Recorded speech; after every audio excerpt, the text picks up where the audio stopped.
He says, I have a question that how can we define modesty, known in Arabic as haya?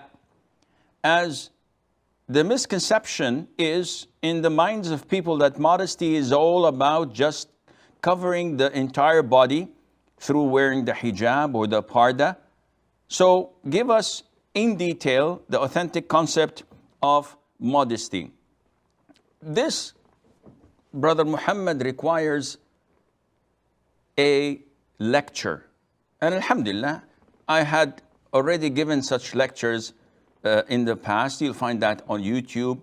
Also in Ramadan, if I'm not mistaken, in our program called Our Values, there was a segment on this topic. And haya, modesty or bashfulness, is a feeling that either Allah grants you as a favor and blessing from Him to practice it, or you train yourself into being a person of bashfulness. So it can be either one. And it refrains you. It hinders you. It stops you. It prevents you from doing anything that may tarnish your reputation. Anything that may draw criticism unjustly and unfairly to you.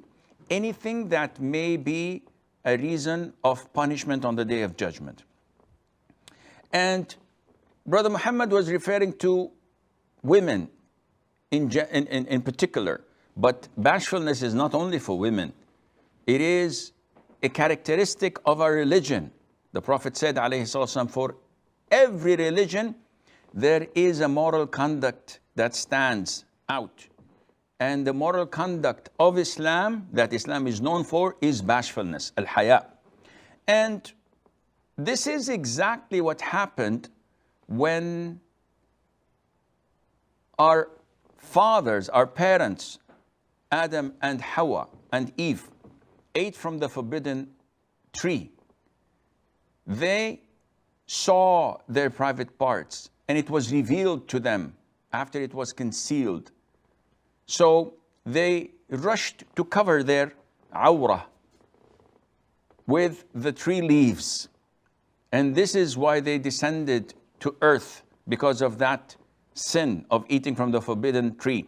The problem is that if you look at the primitive inhabitants of the jungles and those sophisticated, civilized people living in the capitals of the world, in New York, in London, in Milan, those who walk on the catwalk, as they call it, you'll find that the common denominator between both of these primitives and those sophisticated, civilized people is nudity, is the lack of bashfulness. They don't have any shame. They don't have any modesty. So this is why they fight niqab. They fight hijab. They oppress Muslim women who abide by it. If you strip naked, this is okay. This is beautiful. Everybody enjoys it. But if you were to be modest and bashful, this is totally out of the question. And in Islam, it is not only what you wear that defines you. It is a great part of your identity as a Muslim. But it is also your way of behaving and talking, the way you are present in the community. So a woman wearing niqab, wearing full hijab, but she posts her video clips, Snapchats and pictures of immodest things, even if with her husband. This is contradicting with haya. A woman's identity is in her bashfulness. Islam is the only religion that protects women, that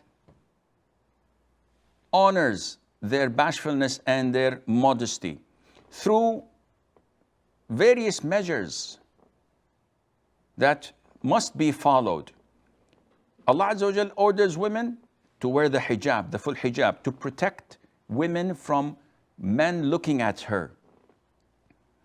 Allah Azza wa Jal protects women even from an irresponsible word that may slander her or may tarnish her reputation.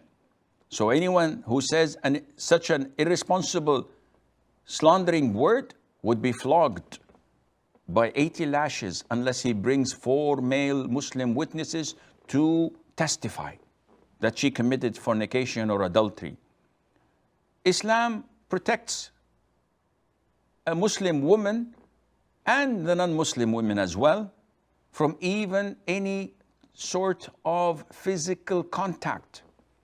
I cannot shake hands with someone who's not lawful for me, though people think that shaking hands is okay. It's a sign of respect, yes, but not with the opposite gender. And this doesn't end. So if you go to London, Europe, shaking hands is common. If you don't, they're insulted. Who cares? If I go to Spain, kissing on the cheek is common. And if I don't, this is insult. What is the limit? Islam puts the limit. Protection of the man and of the woman. Mixing with your cousins, with your non-mahram relatives is prohibited in Islam. To safeguard the women and the men in the community, let alone mixing freely with the opposite gender who are not related to you. A woman is prohibited from leaving the house wearing perfume, and it's a major sin, so that she would not lure and seduce other men when they find her scent. It is even prohibited for a woman to wear an anklet that makes a sound so that when she walks, people or men may listen to that sound and shaitan may throw something in their hearts about this woman, how beautiful she is, how the anklet may look, how her foot is. Shaitan is there. Islam prohibits a woman from softening her voice when speaking to the opposite gender. Allah Azza wa Jal says, if you fear Allah, then do not be soft in speech to men, lest he in whose heart is disease should desire, covet, but speak with appropriate speech. So all of this shows you that Islam highly regards bashfulness. Yet, unfortunately, the enemies of Islam have noticed this. They've learned this. And they know for certain that you cannot defeat Islam until you corrupt half of the society, and that is corrupting women. And this is what they're doing and striving to do in all Muslim countries. The call of freeing women, empowering women, that they are equal to men.